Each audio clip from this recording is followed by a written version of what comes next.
दिल्ली के जाफराबाद इलाके में विधायक हाजी अलीम की बीवी की कत्ल का राज गहराता जा रहा है। जांच में जुटी पुलिस को कत्ल के तरीके और मौके से मिले सबूत ने परेशानी में डाल रखा है, क्योंकि लूटपाट के लिए कत्ल का जो मामला बताया गया है पुलिस को ऐसा नहीं लगता है। इसलिए पुलिस की शक के घेरे में खुद विधायक हाजी अलीम भी हैं, क्योंकि उसका ट्रैक रिकॉर्ड भी शक पैदा करता है। इसलिए पुलिस हाजी अलीम से पूछताछ की तैयारी में जुटी है। एमएलए के घर के बाहर कोहराम, मौके पर लोगों की भीड़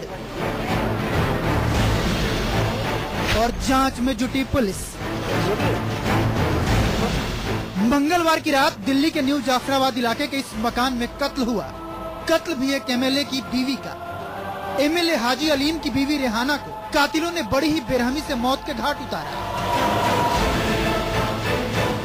रेहाना के जिस्म पर 6 बार चाकू से वार किए गए। इतना ही नहीं, उसे गोली भी मारी गई। यानी कातिल किसी भी सूरत में रेहाना को जिंदा नहीं छोड़ना चाहता था। कत्ल की खबर मिलते ही पुलिस जब तफ्तीश के लिए इस घर में पहुंची तो मंजर दिल दहलाने वाला था।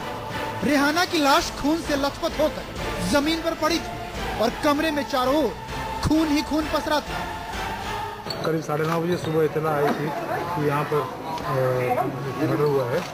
40 साल की महिला है, उसको मल्टीपल स्टार बोन्स का और इंजरी के कारण इसका डेथ हुआ है। अभी तफ्तीश जारी है।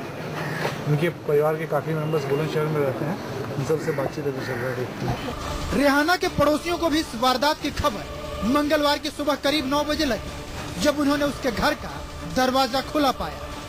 9 बजे के बाद में ही की बात है ये। जो ये काम वाली जो इनके यहाँ काम करती है उसने भेजा किसी को कि थोड़ा क्या जल्दी से आ जाओ। जब मैं गया तो जाकर देखा तो वो तकरीबन उल्टी पड़ी हुई थी और ब्लड बह रहा था उनके। पुलिस की अब तक की जांच में बात साफ नहीं हो पाई है कि आखिर रेहाना का कत्ल क्यों और कैसे किया गया। क्या ये लूटपाट की वारदात है या फिर रंजिशन किसी ने रेहाना को निशाना बनाया। रेहाना के घर के दरवाजे को जबरन खुलवाने के कोई निशान पुलिस को नहीं मिले हैं। साथ ही जिस तरह से उस पर वार किए गए हैं उससे मामला लूटपाट का कम ही लगता है। ऐसे में रेहाना के कत्ल से कई सवाल एक साथ उठ खड़े हुए हैं, जिसका जवाब मिलना बेहद जरूरी है ताकि कत्ल की इस गुत्थी को सुलझाया जा सके। वो कौन शख्स है जो रेहाना को जिंदा नहीं देखना चाहता था। रेहाना की मौत से उसे क्या फायदा हो सकता है। वो कौन है जिसने रेहाना को इतनी बेरहमी से मौत के घाट उतारा। क्या किसी रंजिश और विवाद में रेहाना का कत्ल हुआ।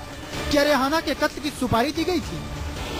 पुलिस के मुताबिक कातिलों ने देर रात रेहाना के घर में फ्रेंडली एंट्री की है। लोगों के मुताबिक कातिलों ने घर में पानी पिया, चाय पी, कत्ल किया और घर का दरवाजा खोलकर निकल गए।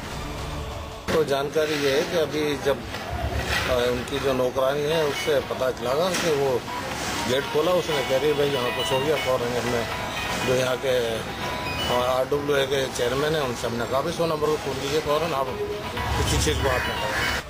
शुरुआती तफ्तीश में पुलिस को शक है कि कातिल रेहाना का बेहद करीबी शख्स है, लिहाजा पुलिस ने कत्ल की इस वारदात में किसी को क्लीन चिट नहीं दी।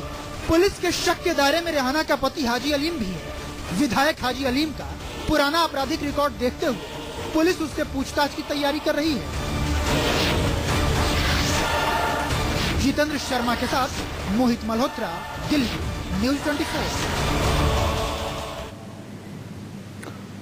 पुलिस को शक है कि हाजी अलीम इस मामले में दोषी हो सकता है, आरोपी हो सकता है। लिहाजा पुलिस अब इस मामले को लेकर एमएलए हाजी अलीम से पूछताछ की तैयारी कर रही है, क्योंकि जिस तरह से हाजी अलीम की पत्नी का कत्ल हुआ है उससे देखकर पुलिस को यह शक है कि इसमें अपना कोई शामिल हो सकता है, क्योंकि एंट्री फ्रेंडली हुई है कातिल की घर में और कातिल घर के अंदर घुसा है, पानी पिया है, उसने चाय पी है, कत्ल की वारदात को अंजाम दिया है और उसके बाद इत्मीनान से घर का दरवाजा खोलकर निकला है। मौका वारदात से पुलिस को जो सबूत मिले हैं, जिस तरह का सीन है, क्राइम सीन, उसको देखकर पुलिस को यह शक है कि कातिल कोई करीबी है, कोई जान पहचान का है और बहुत ही क्लोज हो सकता है।